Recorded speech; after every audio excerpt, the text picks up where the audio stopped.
Well, hello. My name is Clay Lamb, and I'm the host today on Ask the Chimney Sweep. And before we jump into the podcast, I wanted to take a couple of minutes and answer a couple of questions that have come into our blog post, Ask the Chimney Sweep.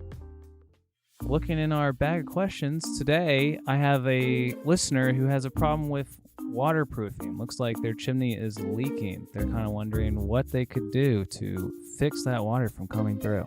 Well, first off, you need to know where it is. Let's take you down another trail here. Let's talk about water testing, because a lot of people just keep putting this goop on there, and the roofer comes out there and he tells this the way, and the brick mason tells me this way, and the chimney sweep tells them do that way, and they don't know what to do. Well, a good thing to do is actually put a cover over the flue tile and start at the bottom with a garden hose, or have someone do this. We actually do this way, Randall. We actually put a guy in the attic. We put a guy on the rooftop. We start with a gurgling garden hose and just a little bit of water coming out. And so everybody knows where it is. We're actually working our way up. We start at the bottom of the chimney, work up what they call the corbelling shoulder hips. We get to the flashing level. We do the chimney chase, which is the brick column itself. We work the column, the crown on top of the chimney, and that kind of lets us know where the problem is. If you go slow, charge by the hour in 15-minute intervals, and it'd be amazing how many times we see these problems. Another thing we have, Randall, it might be worth it. We have a PDF now, which is a really good idea of how to solve your water problems. And it is actually the checklist that we use here in Cincinnati. I'm going to make recommendations of products I recommend in solving different things, and we're going to put specific videos that I like that really help people solve their problem. It's a good value, and I think it's worth a couple of hours of labor, if you know what I mean. It helps us support our business here at Ask the Chimney Sweep, and I think it's good information from years and years of experience.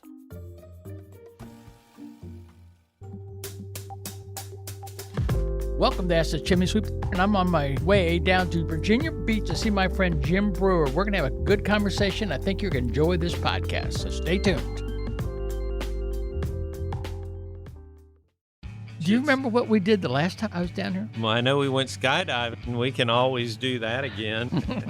Chicken.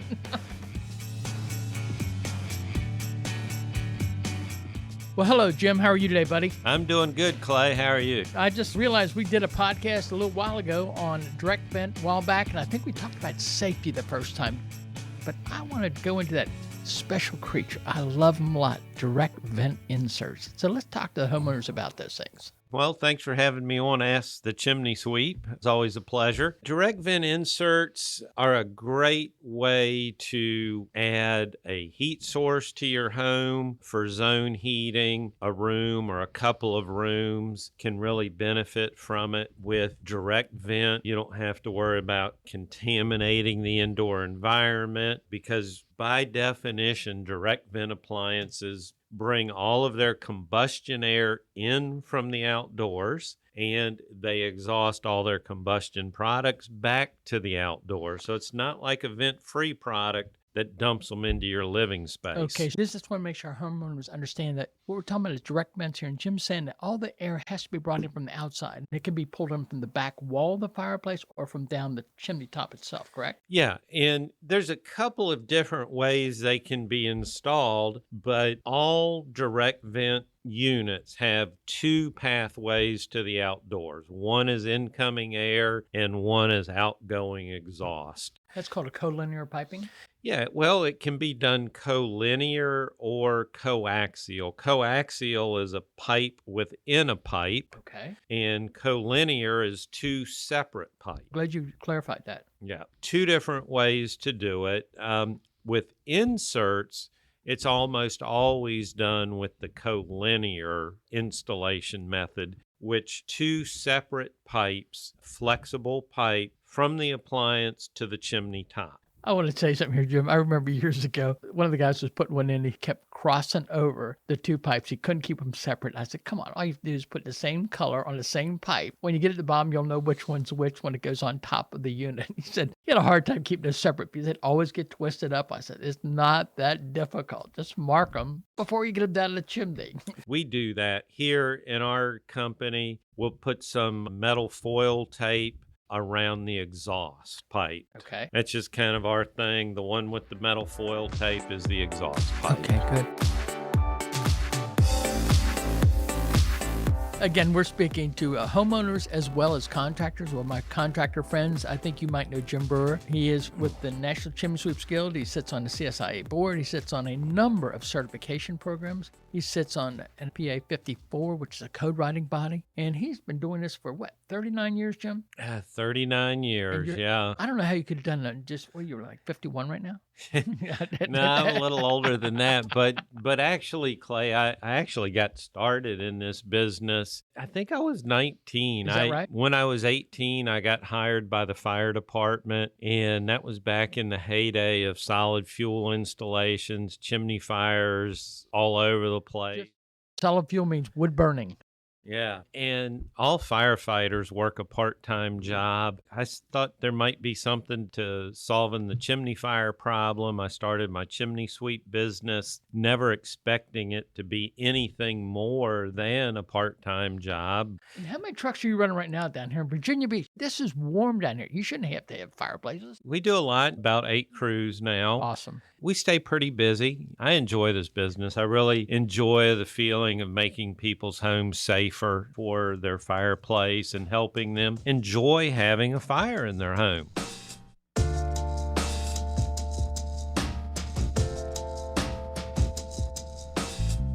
Well, you've raised the standard in the industry. I know I've known you for about 25, 30 years, and I know you really raised the standard of education. You've been a promoter of that. You've been involved with it from the training side, and I know you answer a lot of questions of people with problems, and I know you've answered many of mine. I'm very appreciative of that, but I know that there's a lot of questions I've never heard about as far as zone heating. Now, what issues would a customer have with a zone heating piece of equipment? Now, we said zone heating, we're talking about a direct vent, maybe in a library or a den, and maybe heat and spill over into a living room. What would be some of the problems some of the customers might have? Sizing is certainly an issue.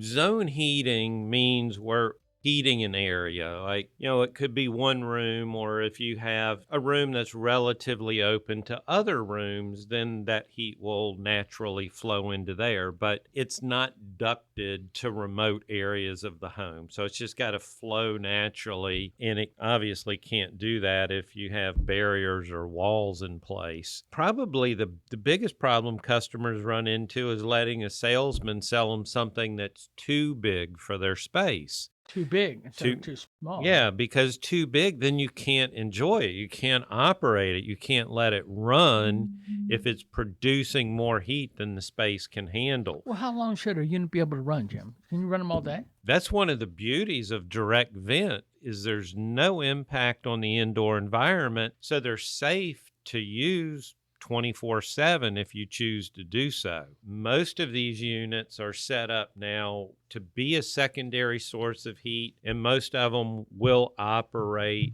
without power. Say you have a power outage, and they will continue to operate. Our main seller here is Heat and Glow brand. We also sell a lot of Valor, and both of those units will operate without electricity. The Heat and Glow, all of them are wired up to electricity initially, but they have a backup battery system where they will run for about 2 weeks on either 4 AA batteries. Did you just say 2 weeks?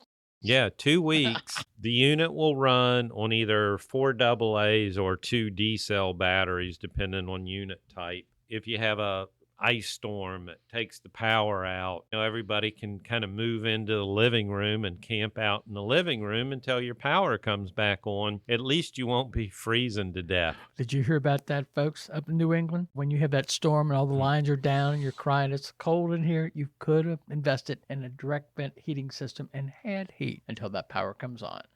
Because it's direct vent, we don't have to worry about fumes in the home or anything like that. They're safe. Obviously, you want to select a good quality unit and have it properly installed according to local codes and manufacturers' installation requirements. But when you go shopping for these units, there's just a huge array of choices. It's a metal box with a glass front on it. And it's going to get shoved into the fireplace.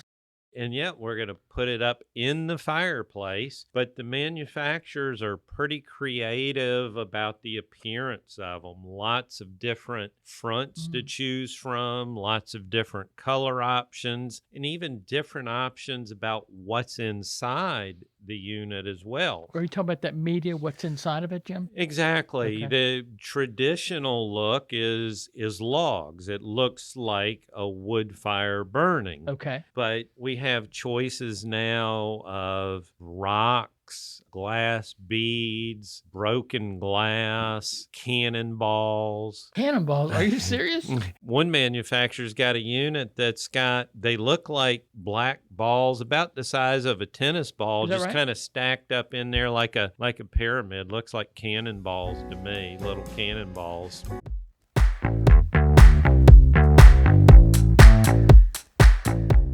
Well, I want to just take a minute here and acknowledge our sponsors here, Mixed Groups, which stands for Mastermind Information Exchange. It's an online program that works with contractors from all over the country. It's basically, it gets lonely at the top, and masterminds kind of talk to each other in a small group of 8 or 9 people. And we just hash out things and pull things together, solving people's problems in business one by one. Again, Mixed Groups stands for Masterminds Information Exchange. My name's Clay Lamb. And if you want to go online at www.mixedgroupsonline.com. Thank you.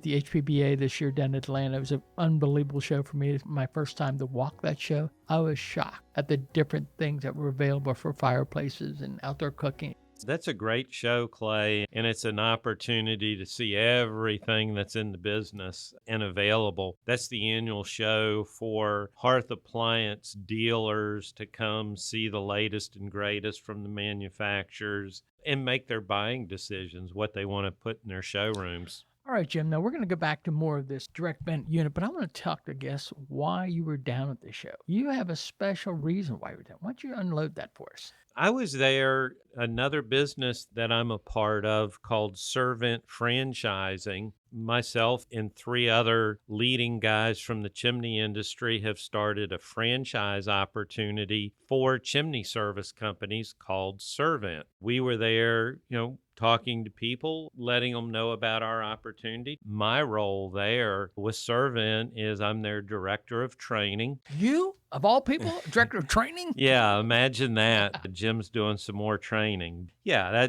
that's kind of what I've done for a long, long time in this industry, and that's my role. We've built a great team of experts in their field. I'm doing training. Mark Stoner is a marketing guru who's got a very large, successful business. He's in Nashville. Jake Loeffler from Burlington, Vermont is great with business systems and just, the day-to-day. Yeah, the day-to-day running of the business aspects. Then we've got Cliff Slagle, Cliff's like the get-her-done guy. He's great on the day-to-day in the field operations, fixing chimneys, inspecting chimneys, and, he loves to get his guys and show them new things, hands-on stuff. And he also runs 2 operations, so he is all to the wall, man. He really makes it happen, doesn't he? Yeah, Cliff's pretty amazing, stays busy kind of guy. That's quite a team of horses. So let people know how they can get a hold of Servants if they want to get a hold of you, Jim. Yeah, check us out, servantfranchising.com on the internet. That's SIRVENT, servantfranchising.com. If you're interested in starting a new chimney service company or you need help promoting, getting your business to the level you want to get it to, we'd be glad to talk to you about that. Great, Jim. Well, folks, we're going to take a break for our sponsors, but I want to break back with Jim. We're going to finish this up on actually about direct vents and benefits for it. I think you're going to join us, so stay tuned. Guess who I've got with me? Randall. I'm going to just leave it at Randall. How you doing, Randall? How's it going? I'm doing well. Let's tell the people what you do here. So I'm the producer of sorts in the studio. I run the podcast, or I edit the podcast. I just do a lot of production things around the house. You sure do. We stick everything on you. If it could be blog writing, it could be video, it could be anything to do with the media platforms. And I guess we want to also talk about, we do Affiliate marketing. Affiliate marketing. Yeah, let's tell the people why we did it. We've got a little sick and tired of begging and telling people to buy things, and we just decided we're going to use affiliate marketing people. That way we can offer a whole lot more products to our audience out there. And the way that works, folks, is we get a small commission, a stipend, if you want to call it, on some products that we get to offer to you. And if you are kind enough to support us by using these products, we get a few dollars and put that in a till, and we actually get to spend it on more production equipment, don't we, Randall? That's what we want. Nothing more than that. We'll never get rich at this, but it sure is fun. We have fun for sure. Well, folks, I want to thank you very much for stopping by here. And what we want to talk about today is probably a product called Crown Coat. This is an affiliate product that we use all the time in our service company here in Cincinnati. Crown Coat actually goes on the top of the chimney, kind of painted on, I guess you want to call it. And when we do that, it's actually coating the top of the chimney, and you run it up to the bottom of the flue tile. Great product, great warranty, and it solves a lot of problems. Flue tile gets heated up from gases going through it or smoke coming out of it. It expands, and if it was properly built the first time, there would have been an expansion joint, something to cushion that expansion. And if it's not there, it will crack that crown, and guess what happens in wintertime? Freeze, thaw, and down comes the chimney crown. All right, folks, you can solve this problem by using a great product by Saver System, Crown Coat. And let's jump back into the podcast.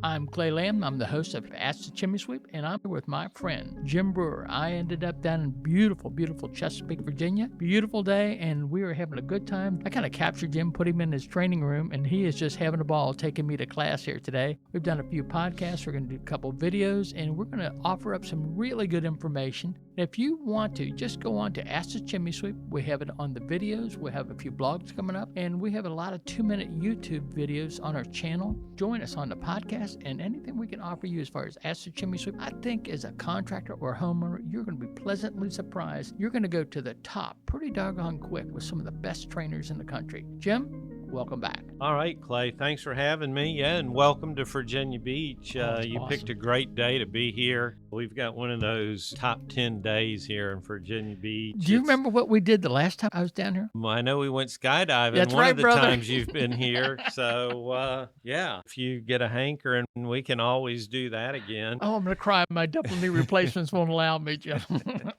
I'm chicken. And speaking of that, I want people to know, let's get a little warm and fuzzy here. You actually do a lot of things. You do skydiving. You've done a lot of diving in the water, don't you, Jim? Not doing much skydiving anymore. Scuba diving, no, I really like. And I like boating, sailing. I met you and you said you were out swimming with the whales or something. What are you talking about? A couple of my buddies had the opportunity to scuba dive in the Atlanta aquarium with the whale sharks. Oh my gosh. That's an amazing aquarium there. They've got just hundreds of fish in there, including big groupers, sharks, and they let 4 people a day scuba dive. Folks, I know we're way off base from fireplaces and chimneys, but it's a lot of fun. Jim does a lot of things. And another thing he does, you're a paramedic, aren't you? A helicopter paramedic. Well, I'm not a flight medic anymore, but I Okay. used to be. I'm still an active paramedic in the city of Virginia Beach. Wow. It gets me away from chimneys, totally different focus. Well, if anybody knows Jim Brewer, and a lot of the guys in the industry know him, they highly respect him. He's a very courageous person as far as taking on tasks, problems in our industry, as well as own challenges in life.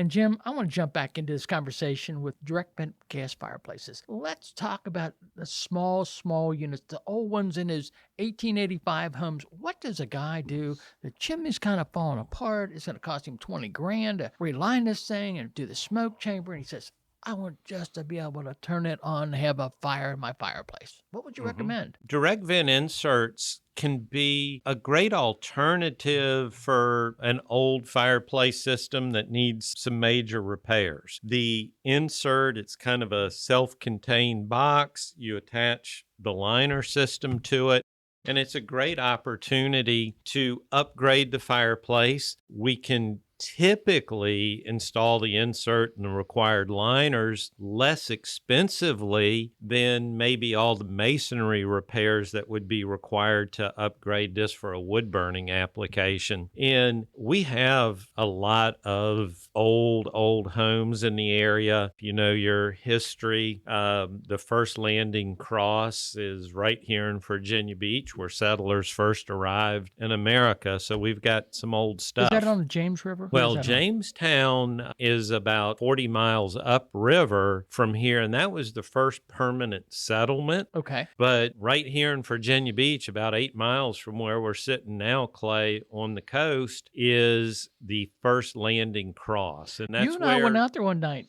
Yeah, I We believe took our we wives did. out there. We had a good time. Yeah, that's the first landing cross, the oldest standing lighthouse in America, still there at Cape Henry. So let's put a plug in for this area down here. I know we're way off subject, but I don't think it had any direct vents in that first settlement at all. But, Yeah. but They let's put used a plug a lot in of for this area. fires to stay warm, though, I'm sure. Oh, but they did. A lot of those old places burned down because they were in proper. Yeah, there's a lot of old historical properties around here. And those small fireplaces, people may know them as coal burning Right. fireplace, a typical configuration. 20 inches wide, 24 Yeah, inches wide. 20 to 24 inches wide, probably a little taller than that, Okay. 28, 30 inches tall, and anywhere from maybe 10 to 15 inches deep. So they're fairly shallow. I'll just go ahead and throw out a plug, Valor. Oh, I was hoping you were going to do that because I'm a firm believer Valor's the right one. Valor makes a great product. Their portrait series works for those small fireplaces. It's just wonderful in there. It's funny, my competitor in Cincinnati, I've been trying to get the Valor line. There's no way in the world they're going to take it from this awesome fireplace shop called Bromwell's downtown Cincinnati. And I wouldn't either. I wouldn't give it to me when I had Bromwell's. But I do like the Valor unit. It's an awesome looking unit. It's really a beautiful unit. It functions well. I understand it's pretty well simply to maintain and service also. They're great units. They're durable. They're just little workhorses. And, Valor is a contractor-friendly company to work for. Mm-hmm. If you're looking for a product line like that, they've got a pretty wide range of gas inserts and different gas products. So what's the number one unit? If you had a 20 or 24 inch wide unit, did you call it a Patriot model? No, the Portrait series. Portrait series has several different fronts available. They have When you say front, you're talking about like a shroud around the face of the fireplace? The decorative front, the Okay. part that you actually see there in your room. They have old-timey, traditional cast iron-looking fronts, and they have modern chrome-looking fronts. So there's a variety of options and colors to suit your home style. So there's endless amount of choice. Now, can you change the media in that Portrait model? Yeah, the Portrait has wood option or logs. It has coal options, and a couple of them have the rock option and maybe a driftwood option. We've got a beautiful Valor unit up front in our store with the driftwood and rocks. It's gorgeous. I was just out there with your son. It's gorgeous setup. Yeah, It really is it's beautiful. a nice unit. And you can get that all different sizes and shapes, folks. If you're looking for a remodeling situation into a room or a den or something, it's a great consideration to actually put a direct vent gas fireplace. It's going to really work well. You can change the flame height. You can change the amount of fan speed you get on the unit. You'll live by remote control. Can you set that also up as just a flip the switch, Jim? All of the Valor units come standard with a remote control system, but you can also add a wall switch if you would prefer to have a wall switch instead of the remote. I can't find the right remote trying to turn the TV on with the Valor unit. Yeah, It doesn't well, work.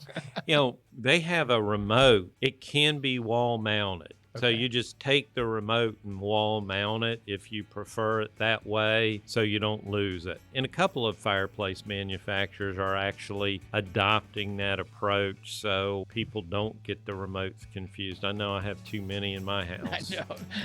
I want to flip a switch, snatch your finger, make it easy here. Well, folks, I hope you've enjoyed this podcast. Again, this is Clay Lamb, the host of Ask the Chimney Sweep, and I've been with my friend, Mr. Jim Brewer from beautiful Chesapeake, Virginia. Thanks, folks, for joining us, and we hope to see you next podcast because I think you might want to tune into what we're going to talk about. I think we've offered some good content. Jim always brings his A game with a lot of training and education, experience backing it. Again, Jim, thanks so much for joining us on Ask the Chimney Sweep. All right, Clay, thanks for having me. It's been a pleasure.